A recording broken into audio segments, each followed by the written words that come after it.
The diner fell silent the moment the woman's wheelchair rolled through the front doors, but the silence didn't last. A group of leather-clad bikers turned toward her, smirking as if her presence were some kind of joke. What none of them knew was that just months earlier, she had been one of the Air Force's sharpest eyes in the sky, an F-16 pilot who once flew missions with unshakable precision, strength, and pride.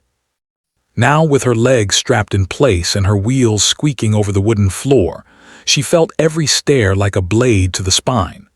She kept her chin high, but inside, the humiliation was raw, burning, and impossible to swallow. If you believe in kindness, second chances, and standing up for others, please like, comment, share, and subscribe.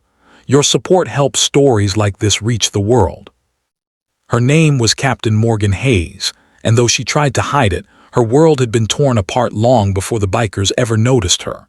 A catastrophic landing accident months ago had crushed her spine, ending her flying career overnight.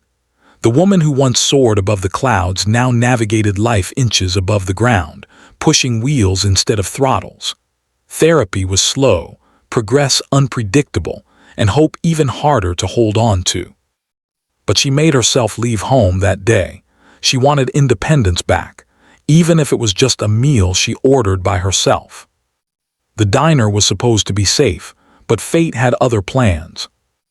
The bikers noticed her Air Force shirt first, then the wheelchair, then the contrast between who she looked like she used to be and who she seemed to be now.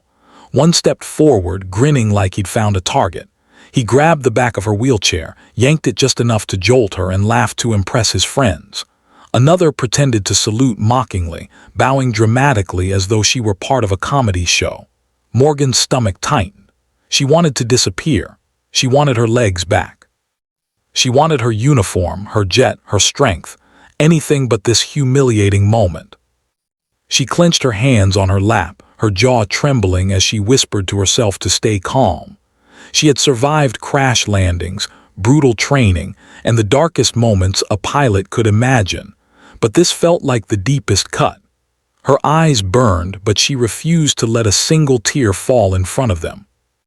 Across the diner, a little girl watched, wide-eyed and confused.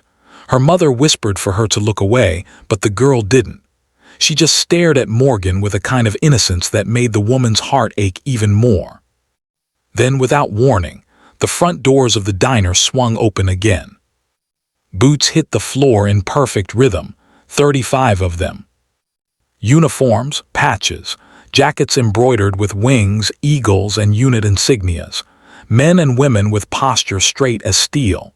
Their presence filled the room like a storm. It didn't matter that they weren't in formation. They moved with the unmistakable aura of the United States Air Force. At the front was Master Sergeant Cole Ramirez, Morgan's former crew chief and one of the few who had stood by her bedside through the worst of her recovery. Behind him were pilots, technicians, medics, and even one of her former instructors. They had planned to surprise her that day, taking her out for a reunion lunch, something they hoped would make her feel like she still belonged. But when they saw what was happening, their smiles vanished. The bikers froze mid-laughter. Morgan's heart stopped. Cole stepped forward, not running, not shouting, not threatening, just existing with the kind of authority that made the room temperature drop. The other Air Force members stood behind him, a silent wall of unwavering loyalty. Morgan had never felt so small and yet so protected at the same time. The biker who had pulled her chair tried to laugh it off. It didn't work. His smirk withered when 35 sets of eyes locked on him, not angry, disappointed, not violent, simply unshakable, and somehow that was worse. Cole knelt beside Morgan's wheelchair, not caring who watched, and took her hand the way someone holds something precious. He told her without words that she wasn't alone, that she'd never be alone again. The bikers slowly stepped back, unsure, embarrassed, and utterly out of place.